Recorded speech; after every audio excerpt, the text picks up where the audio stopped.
Yeah, I mean, it looks like a lot of clothing looking at it on the floor like this. Of course, we're worried about weight, but this is also a very long leg. High chance for things to get wet and then they will never dry. So I think we've got to be prepared for that, and it's going to be cold. The most important part of the clothing that doesn't go in the bag is, of course, the waterproof gear. For this leg, I'm going to take this top, which is called the Modular Smock by Helly Hansen. And I really like this one because you have options. So it's essentially a dry top, but you can choose to have this collar on it or not. So you can actually unzip the whole thing and take it off. So maybe at the start of the leg when it's not as cold and I'm pretty busy, I don't want all of that around my neck. But obviously once it gets colder later on and I want more protection, I can zip on the hood and the collar, have more warmth and more protection as we go further into the Southern Ocean. And actually the same on the bottom here. So it could start off with a shorter top, so it's easy to run around, do the part that we do before we leave, and then often when we're leaving land, there's a lot of maneuvers to do, lots of sail changes. Once we settle into the leg and I'm sitting down for long periods of time, trimming the mane or driving, then I want to add on this skirt part so that I'm not getting wet. So this is a good top, very versatile. Very important are the trousers. These are ones designed for ocean sailings, the most waterproof, durable fabric that Helly Hansen have, and it protects us very well. And what I particularly love in these trousers is that they have already built-in knee pads. And on the Amoka, you wouldn't think that you need them because it's not like you're bending down grinding like on a traditional boat, but we end up crawling around a lot of the time because you can't really walk around when you're foiling because the movement's so crazy. So yeah, the knee pads, quite essential. That's the outer layer, that goes on my hook. But now let's start with the bag. So the very base layer, of course, we have some underwear. I really like merino wool because I find that the natural fibers like wick the sweat away much better, but also dry very quickly. And then, yeah, my base layer is merino, and I have different thicknesses here. I love this item. I think it's my favorite item of clothing. I have a couple of layers of long sleeve merino. This is one of the thicker ones. Yeah, I've personalized all my kit. My clothing all has red on it. Yeah, I find it very useful to add hangers because once the stuff gets wet, which inevitably it will, then you've got to find a place to hang it up to dry it. And then that's the merino top, and then I have the same for the bottom. So these are merino leggings, basically. Again, I'll always have these on, one on the base layer, and I'll start the race with these on. Even though it's quite hot, I think I'll probably start with these on, with the shorts on top, and then I'll just start layering as it gets colder and colder. This is the base layer. This is the thinnest layers, and they will always be at the bottom underneath everything else. And then moving on, we start to layer with polar, with fleece.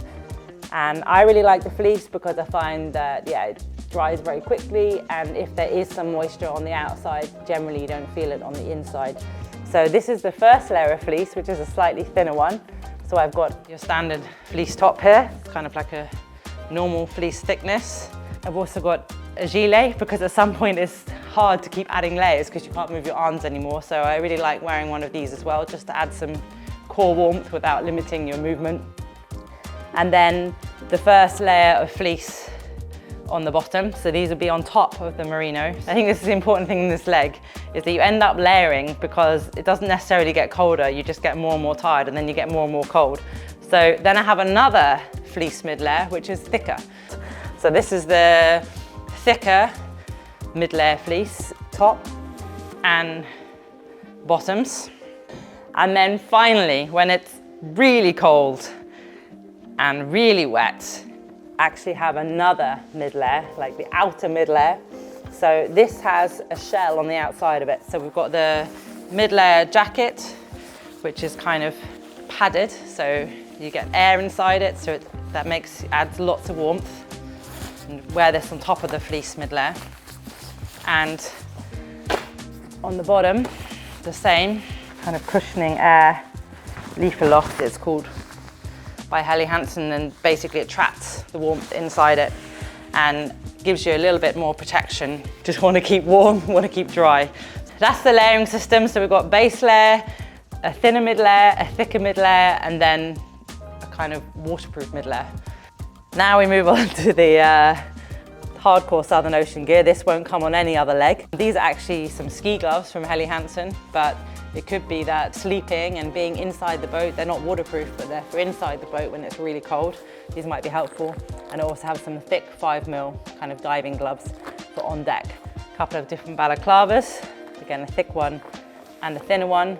And really when you need to go forward and plug something in the Southern Ocean, going on the bow, and got this icy water hitting you, then you want something covering your head. We also have the neck buffs. I love wearing these, sometimes around my neck, sometimes put them onto my head. So I've got a polar one and the merino one, so the same as the other layers, two best fabrics to wear. And then over here we're coming to my personal items. So I've got a towel, just a small towel, and then this is my little bag of goodies. So the most important item that my team will tell you is my wet notebook. This is where we write down anything we need to do to the boat, any settings and any notes. And I've always got that in my pocket. A marker pen, always needed, especially in the pit, which is where I am. Some red tape and some white tape in here. Always carrying white tape. You need this when you're going off watch to mark the sheets for the next watch. And then some sunscreen, and potentially, if I get a moment, maybe I get to listen to my iPod. This is a bit of a retro item. My dad actually brought this for me for my, my last race, but she still works, so she's coming round again. Of course, your head torch, very important, and a spare hairband. And finally, my sunglasses. All this kit will go into my dry bag, which will be my kit bag for the leg. Each of us will have one of these each. Try to keep it under 10 kilos. But inside it, I will also put another dry bag, because as each of these items gets dirty and wet, then you want somewhere to put it so it doesn't make the rest of your stuff dirty and wet. So I also have a few personal items. I don't think they're going to keep me warmer, but they might help my brain, so I guess that's also important. I have a 4-year-old daughter, and she always gives me something to look after when I'm at sea, and then I promise I'm going to bring it back to her. So for this leg, I have her little unicorn. He's very special to her, and in exchange, she took my ring, my wedding ring. She's promised she's going to look after it. I also have a $2 bill, which is quite special. It's given to me by a good friend of mine. He's a boat builder. He is actually working for a different team in this race, but he was the boat builder in my first race, and he helped to build the boat that we're racing on. And he told me that this will bring me luck, that he's given it to someone in every ocean race he's worked on, and he's worked on a lot, and the boat's always been safe. So this is going to keep our boat safe. And finally, I have a couple of letters, one from my best friend, Haley, and one from a group of really good friends from home. So I'm saving them for when I really need them, which I think might be in the middle of this leg.